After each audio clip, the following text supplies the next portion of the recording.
मणिपुर में 2024 के चुनाव से ठीक पहले बड़ा बवाल। मणिपुर ने दिखाई हिम्मत। दोस्तों, मणिपुर हमेशा से वॉयलेंस की चंगुल में था। वहां पर विरोधी विद्रोही गुट काम करते हैं। आपने इस साल मणिपुर में जो हुआ उसे विटनेस किया। जो कुकृत्य वहां किए गए वो दिल दहला देने वाले थे। वहां दो कम्युनिटीज के बीच में एथनिक क्लैश हुआ था, मैती समुदाय और कुकी और नागा ट्राइबल समुदाय। प्रॉब्लम्स कुछ लोकल थी और प्रॉब्लम्स कुछ ऐसी थी जो इन समुदायों से एकदम इंट्रिकेटली रिलेटेड थी, बहुत अंदर तक जुड़ी हुई थी। मैती समुदाय जो संभ्रांत माना जाता है, जिसका दबदबा है वहां पर, रसूखदारों में नाम आता है। मैती समुदाय अपने आप को शेड्यूल्ड ट्राइब में कैटेगराइज करना चाह रहा था, यानी कि वो चाहता था मैती समुदाय कि उसे शेड्यूल्ड ट्राइब के साथ जो भी गवर्नमेंट का बेनिफिट मिलता है वो जरूर मिले। मैती एक शेड्यूल कास्ट ट्राइब था, वो अपने आप को शेड्यूल्ड ट्राइब के अंदर कैटेगराइज करना चाहता था और इसका विरोध कर रहे थे वहां असल में जंगलों में रहने वाले आदिवासी समुदाय के दो गुट, कुकी ग्रुप, नागा ग्रुप। ये दोनों समुदाय जो थे ये लेस प्रिविलेज्ड हैं मणिपुर के अंदर, यानी ये उतने संपन्न नहीं है जितने मैती हैं। इस चीज को लेकर ये शुरुआत होती है 27 अप्रैल के अराउंड। एक खतरनाक घटना होती है और उस घटना का असर ये होता है कि वो बदल जाती है बेहद खतरनाक एक वॉयलेंट चेन रिएक्शन। नतीजा ये होता है कि कुल मिलाकर के वहां पर एक दंगा किस्म का भड़क जाता है मैती और नागा कुकी समुदाय के बीच में। अब आपको बता दें, एक बड़ा इवेंट हुआ है मणिपुर में आज। इतने सारे वॉयलेंस के बाद वहां पर मैती समुदाय से रिलेटेड एक सबसे पुराना जो विद्रोही ग्रुप था, जो इंसर्जेंट ग्रुप था, UNLF, इसने अपने हथियार डाले हैं सरकार के सामने। एक पीस पैक्ट साइन किया है जिसमें हथियार उन्होंने छोड़े, उन्होंने पीस का रास्ता, शांति का रास्ता चुना है। वो वायलेंस नहीं चाहते। आप समझ लीजिए कितना खतरनाक वहाँ वायलेंस हुआ होगा जो इस साल हुआ, जिसके चलते वहाँ के एक सबसे पुराने इंसर्जेंट ग्रुप, विद्रोही ग्रुप को अपने हथियार डालने पड़े। UNLF, United national liberation front नाम इसका। 1964 से 1969 के बीच में इसने अपनी ताकत पकड़ी थी, फॉर्म हुआ था। अमित शाह जी ने, जो देश के होम मिनिस्टर हैं, उन्होंने इस इन्फॉर्मेशन को पब्लिकली अनाउंस किया है और वीडियो भी शेयर किया है जिसमें हथियारों को रखते दिखाए जा रहे हैं। ये जो UNLF के जो इंसर्जेंट थे, विद्रोही जो थे, इनके हथियार देखने के बाद आपका दिमाग घूम जाएगा। ये हथियार इतने अत्याधुनिक है जो साफ ये दर्शाते हैं कि या तो ये हथियार किसी तरीके से पाकिस्तान के रास्ते आया था या तो चीन इन्हें सपोर्ट कर रहा था। आपको बता दें, एक और ग्रुप है, बहुत पावरफुल ग्रुप है, People's Liberation Army of Manipur. मान के चलिए उसका नाम समझ लीजिए, इस प्रकार का है। पीपल्स लिबरेशन शब्द का इस्तेमाल पीपल्स लिबरेशन ऑफ चाइना के साथ भी होता है। तो यहाँ पर कहीं ना कहीं दो विद्रोही गुट थे बड़े, और भी कई सारे इंसर्जेंट ग्रुप्स हैं, अलग अलग समुदायों के बने हुए हैं, और वो चाहते हैं कि मणिपुर को किसी तरीके से भारत के स्वामित्व से आज़ाद करा दिया जाए। कहने का मतलब मणिपुर भारत का हिस्सा न रहे, वो अलग होकर के वो अपनी सोवेरेनिटी को फॉर्म कर ले, एक अलग देश बन जाए, अलग स्टेट बन जाए। इसके लिए आज़ादी के समय से लगे थे। 1969-64 में ये आंदोलन इनका भड़का।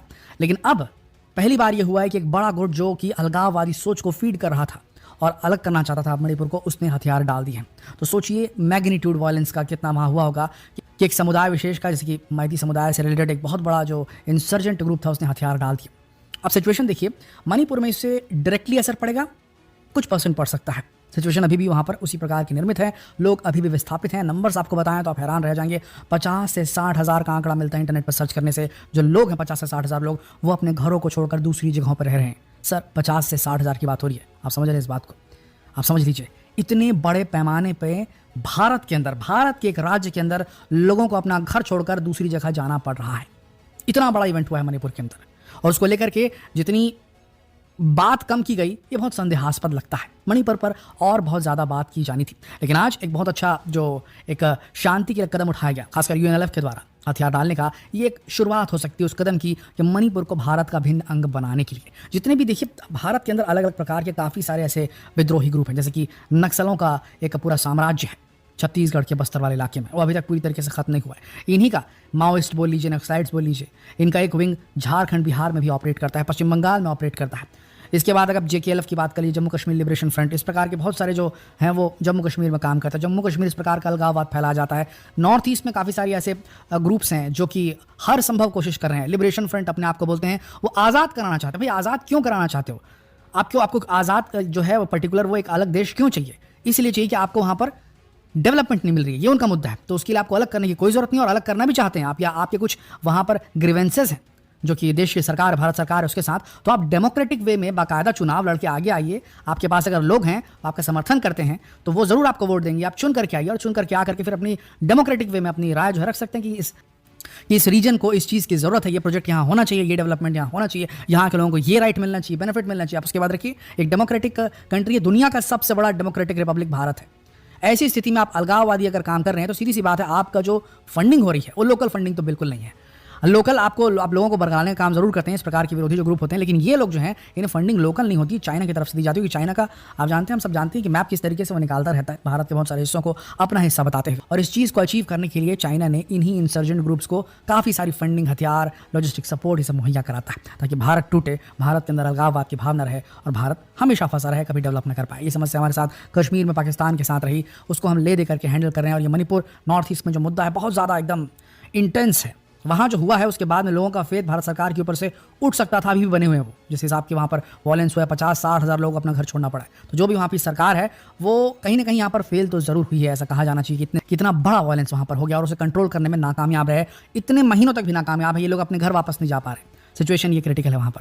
तब इसको फेल कहें पास कहें हम तो नहीं कर सकते, लेकिन इतना ज़रूर है कि वहाँ के लोगों के साथ न्याय नहीं हुआ है, वहाँ के लोगों को उनका हक, उनका इंसाफ नहीं मिला जिनके साथ हुआ है, जिनके साथ भी वायलेंस हुआ है, जिन परिवारों के साथ जो ये दुखद घटना घटी है उनके साथ तो गलत हुआ है, उन्हें जस्टिस अभी तक नहीं मिला है और आगे मिलेगा कि नहीं मिलेगा बहुत बड़ी बात है। उनको आप किसी प्रकार का रीएम्बर्समेंट दे करके उनको शांत बैठा सकते, पर उनके साथ किए गए न्याय का बदला निकालना बहुत मुश्किल होगा, इसे मानना पड़ेगा हमें। तो मणिपुर में सिचुएशन क्रिटिकल है अभी भी, और लेकिन वहाँ पर एक शांतिपूर्ण कदम उठाया गया यूएनएलएफ के द्वारा और भारत सरकार का यहाँ पर ज़बरदस्त जीत मिलेगी हम कहेंगे, क्योंकि यूएनएलएफ जो था सबसे पुराना एक इंसर्जेंट ग्रुप था, विद्रोही ग्रुप था, जो कि चाहता था कि मणिपुर अलग हो जाए भारत से, और वो भारत के फेवर में आ गया है। तो इससे और भी ज़्यादा गुट जो होंगे उन्हें भी ये प्रेरणा मिलेगी कि वो भी डेमोक्रेटिक वे में आए, मार्केट में आए, राजनेता बने। अगर उनके पास सपोर्ट है, अगर वो आतंकी खड़े कर सकते हैं, विद्रोही खड़े कर सकते हैं, तो लोगों के अंदर से उम्मीदवार भी खड़े कर सकते हैं, लोगों से अपना समर्थन भी प्राप्त कर सकते हैं। तो डेफिनेटली फिर वो आराम से पॉलिटिकल मेथड से आकर के चीज़ों को मांग रख सकते हैं भारत सरकार के सामने, लेकिन वो नहीं हो रहा है। देखना ये है कि आगे किस तरीके से प्रोग्रेस करेगा। याद रखिए इस बात को, वॉयलेंस से शांति नहीं आ सकती। Power flows from the barrel of the gun, जैसे कि कहा जाता था माओ त्से त्संग, ये नक्सलाइट्स, ये माओइस्ट, इन लोग का जो नेता माना जाता है, कम्युनिस्ट पार्टी, कम्युनिस्ट विचारधारा जो चाइना से निकली है वो काफ़ी सारे ये लोग फॉलो करते हैं। उसका कहना था power flows from the barrel of the gun, ठीक है, बट शांति कभी बंदूक की नाल से नहीं बह सकती। ये याद रखिएगा इस बात को। जितना हो सके इस वीडियो को शेयर करें फेसबुक पर, व्हाट्सएप पर, यूट्यूब पर। जल्द मिलते हैं आपसे अगली वीडियो में, तब तक के लिए आप सबका इस वीडियो के अंत तक बने रहने के लिए दिल से धन्यवाद।